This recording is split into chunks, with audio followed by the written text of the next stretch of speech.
I'd like to talk about these glass diodes.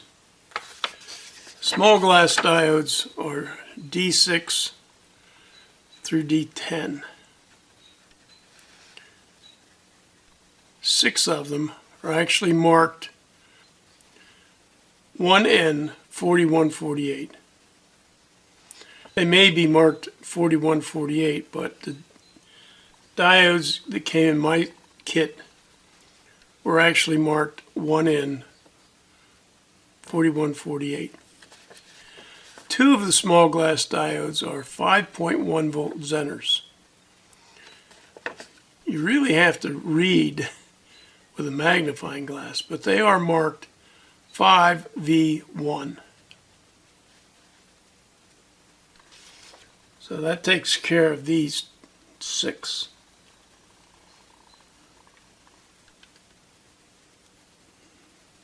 This epoxy diode came with a kit. It is D11. It's a 1N 4007. That's a 1 amp. I don't know, 600, 800 volt. It's a 1 amp diode. A footnote on the seller's page recommends replacing it with a 3 amp diode. So I dug out a 1N 5404, which is a slightly lower voltage than the 5408, but it's more than enough voltage for this power supply. So I'm going to replace this one with this, and I'll make a note in the bill of materials. Small signal diodes are marked like this. And like the large diodes, they have one end that is indicated with a band. These also don't like to just be bent against the body. When I say don't like, I mean the hole spacing is such that they need to stand off from the body a little bit. Now here's where you can really suffer, is when you put them in backwards and don't know it. Now the next diode in this line is a diode, we can tell by the symbol, but you see it's marked 5V1, and that will be one of these 2 Zeners up here. I'll finish the other little diodes. Now this big diode is going to have to fit in the small holes. So the leads need to be bent as tight as possible against the body of the diode. And in fact, you probably end up standing the diode up a little bit off the board. And that won't hurt. Never hurts to have a little air under it. It's going to be dissipating. Whoever recommended the change thinks it's going to dissipate some heat. I actually tried to bend the leads in a little bit. And of course that won't fit in the hole. So that's going to entail getting a small drill. In order to fit a resistor, a 3 amp resistor, in place of the 1 amp resistor included with the kit, I had to enlarge the holes. The leads would not fit. And I actually removed the entire pad on this side, which interrupted this trace. And on the bottom, I removed the pad. So I had to expose, in both cases, top and bottom. I had to scrape at the solder mask to expose some of the copper conductors.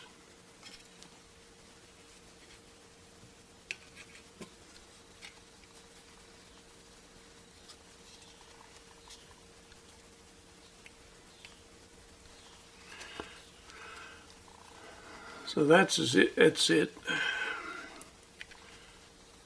And you see it's a little bit prouder than the top surface of the QRP spacers.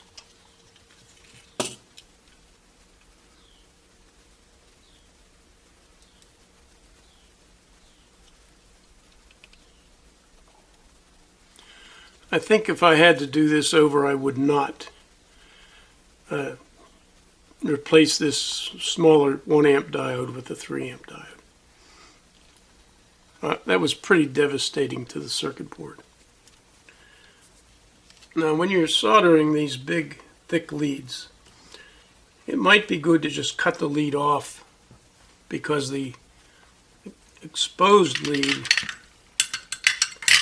sticking up this far is a good heat sink, and it doesn't heat as well or as quickly. What I like to do is keep the soldering iron on the lead but up off the circuit board until I can get the lead hot enough to accept solder. After all, the circuit board will accept solder easily. The thermal mass is ridiculous. That is ridiculously low.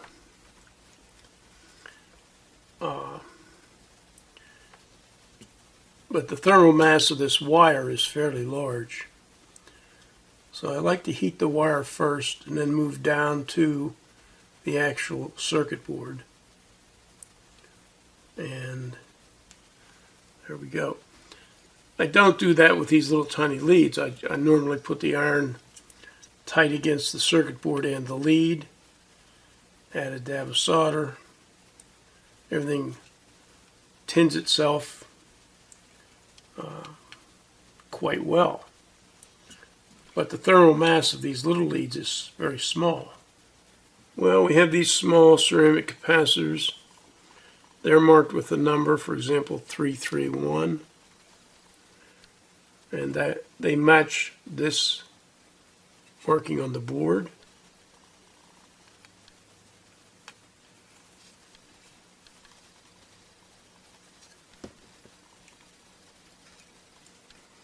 These are non-polarized.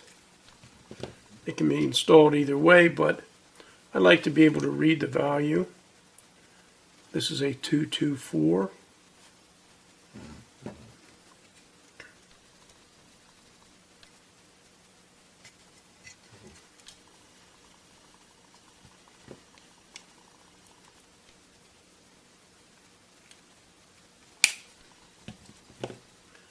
Alright, so I've got a big resistor. I've got a diode left over. And I've got a big transistor and a heat sink and a mica pad that will go with this device. We'll empty the contents of this bag.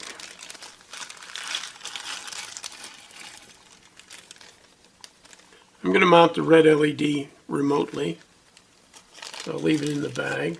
I'm going to replace these single turn 10K potentiometers, so I'll leave them in the bag. I will not need to solder the 8-pin dips, so I'll put them back in the bag. The little capacitors.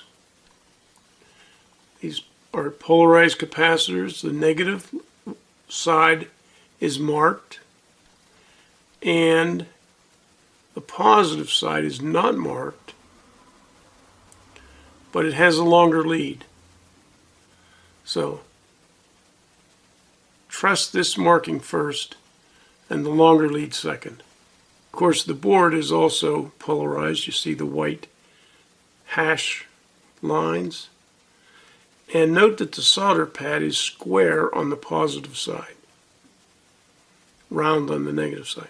That's not always true, but it's correct. Now they can just fit flush with the surface of the board.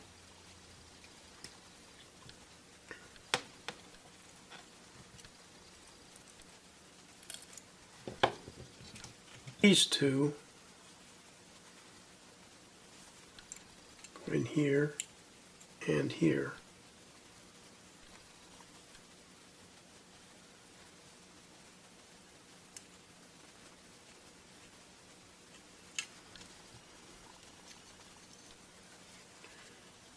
And we only have one transistor, small transistor. No, we have two. Okay. These transistors are viewed from the top or the bottom are on a D-shaped case. That is, they're rounded and flat on one side. These two, although they look the same, are entirely different. The difference is the last digit. One's a 14 and one is a 15. This is a 14, and it goes here. And of course you can see the outline mimics the outline of the transistor. So the 9014 goes here. Now, the pins don't just drop in like they do everywhere else. You have to sort of put one in, put the middle one in, put the third one in, and then work their way down. A little hard to see, but goes down there.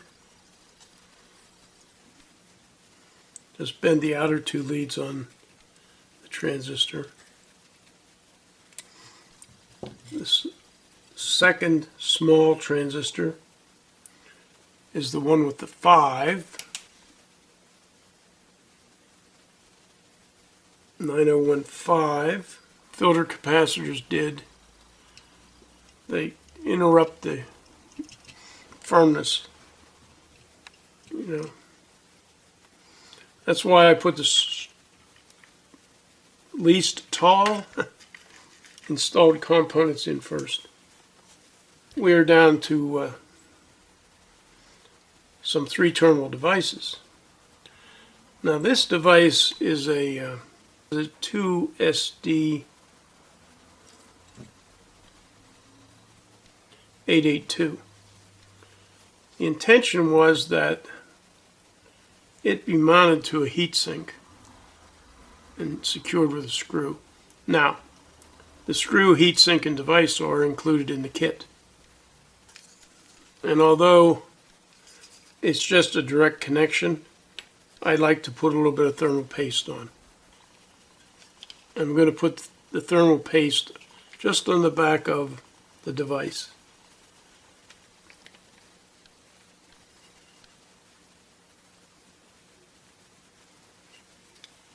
Then I can turn the device over and drop it on the heatsink. Put the screw in place. I'm not going to tighten the screw up. I'm going to let this thing loose a little bit. Now I have 5 leads to install. So all 5 leads, or studs, or whatever you want to call them, are installed.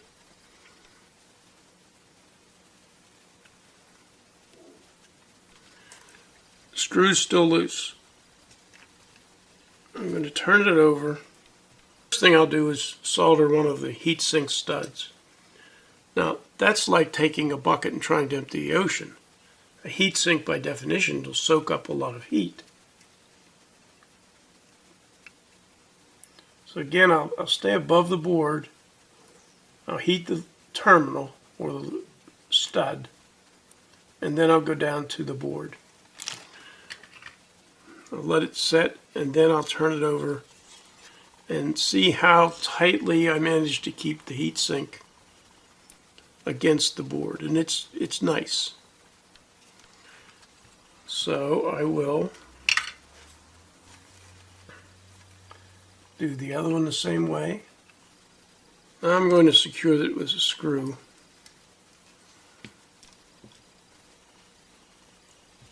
And I'll solder the 3 remaining leads. I'll go ahead and install the big 0.475 watt resistor. If I put the resistor flush against the board, it's going to block off those 3 holes. So what I'm going to do is take something, I'll just use this thing, and I'm going to use it as a spacer.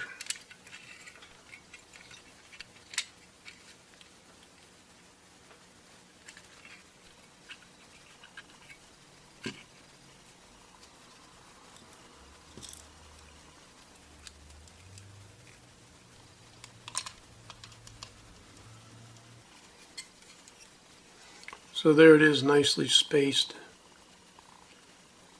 So now the air can, if it wants to, it can convect through the holes and up.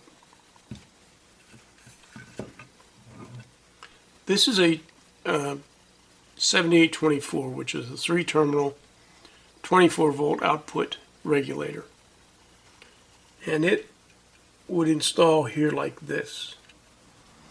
Now there was no heatsink furnished, and I have some heat sinks. I think I'll install a heat sink. I think a bag of 20 of these might cost $3 or $5. They're ridiculously cheap. And these are designed to fit that case. The regulator device is good. I've already coated it with thermal paste. Even though there's no insulator, I prefer some little heat paste. Now what's going to happen is the metal tab on this 78 and 79 series 3-terminal regulators is at either the input voltage or the output voltage. So when I fasten this to the heatsink, the body of the heatsink gets to be either 24 volts or 32 volts or something like that. But this tab would have been sticking up here, and it would have been at 20-some volts. So I've put some heatsink paste on the device, put the screw in.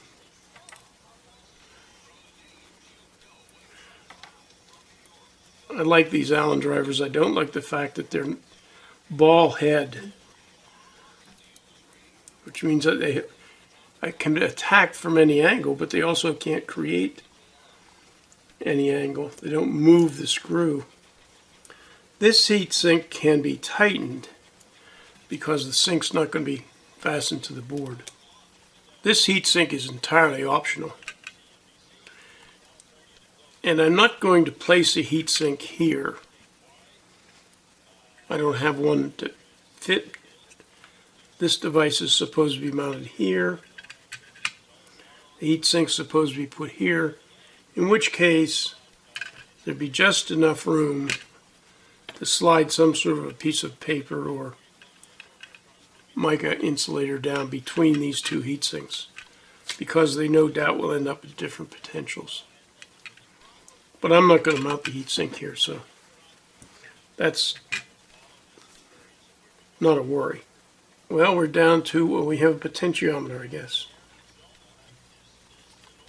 I think that they have drawn a line here.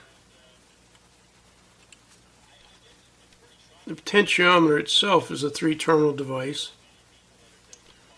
square, with a adjusting screw mounted on top of it here. I'm reading this as being, this little square indicates that it is installed this way rather than this way. All right, we're heading down the home stretch. We